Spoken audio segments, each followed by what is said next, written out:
முருகன் பக்தர்கள் அனைவருக்கும் அன்பு வணக்கங்கள்.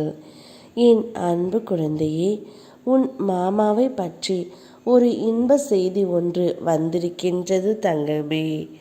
நீண்ட நாட்களாக சரியாக பிரார்த்திக்க முடியவில்லை என்ற வருத்தத்தில் இருந்தாய். இன்று மனதார பிரார்த்தனை செய்து முடித்தாய். நீ என்னை விட்டு விலகி போவது போல் தெரிந்தாலும் நீ விலக முடியாத அளவிற்கு என் மீது ஆழ்ந்த பக்தி கொண்டு உள்ளாய் தங்கமே. உன்னுடைய வாழ்க்கையில் சில மாற்றங்கள் நிகழ உன்னை சுற்றி சில மாற்றங்கள் நடக்க வேண்டும். அது நிச்சயம் நடந்தே தீரும். இப்பொழுது உன் உயிரான உன் மாமா உன்னிடம் வர துடித்து கொண்டு இருக்கின்றார். அவர் தானாகவே வந்து உன்னிடம் ஒரு இன்ப செய்தியை கூறப்போகின்றார் தங்கமே. இனி வாழ்ந்தால் உன்னோடு தான் வாழ்வேன் என்ற ஒரு நல்ல முடிவை எடுத்துவிட்டுத்தான் அவர் வந்து கொண்டே இருக்கின்றார் தங்கமே. உன் வேதனையை, உன் தனிமையை நான் அறிவேன். ஆனால் நீ ஒருபோதும் தனித்து இல்லை தங்கமே. உன் தனிமையில் நான் உன்னோடு இருக்கின்றேன். உன்னுடைய துணையும் உன்னோடு தான் இருக்கின்றார். உன் நல்ல மனதால் தான் நீ அனைத்தையும் பொறுத்து கொண்டு செல்கின்றாய். ஆனால் அதை உணர வேண்டியவர் உணராதது போல் இருக்கின்றனர். உன் நல்ல மனதிற்கு நீ எதிர்பார்த்த நன்மைகள் நடக்கப் போகின்றது.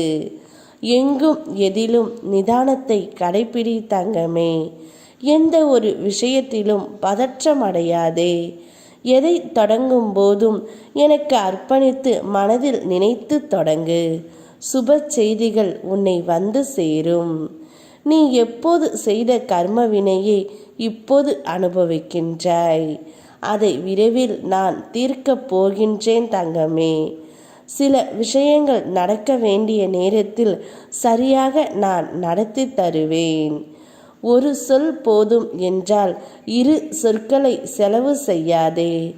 எவ்வளவு சொல்லியும் பயனில்லை என்றால் ஒரு சொல்லையும் விரயமாக்காதே தங்கமே. மௌனமே சிறந்தது. உன்னுடைய மௌனத்தால் நீ இப்போது வாழ்க்கையை வென்றுவிட்டாய். நீ பேசாமல் இருப்பது உன் துணைக்கு மிகவும் உறுத்தலாக இருப்பதால் அவர் தானாகவே உன்னை தேடி வந்து கொண்டு இருக்கின்றார். நல்ல செய்தியை உன்னிடம் கூறவும் போகின்றார். நன்மைகளை செய்து நீ ஏமாந்து கூட போயிருக்கலாம். ஆனால் தர்மத்தின் பலன் தாமதமானாலும் சரியான நேரத்தில் அது உன்னையும் உன் தலைமுறையையும் இம்மையிலும் மறுமையிலும் காக்க வல்ல சக்தி உடையது. உன்னுடைய பொறுமைக்கு கிடைத்த பரிசு தான் உன்னுடைய துணை. கூடிய விரைவில் அவர் தானாகவே தான் செய்த தவறை அனைத்துமே உணர்ந்து உன்னிடம் மன்னிப்பு கேட்கப் போகின்றார். அவரை மனதார ஏற்றுக்கொண்டு நிம்மதியான வாழ்க்கையை வாழ்த்தங்கமே. உன் வாழ்க்கைக்கு நானே பொறுப்பு. என் கையில் இருக்கும் வேல் உன்னை எப்போதும் காக்கும். யாம் இருக்க பயமேன். ஓம் முருகா.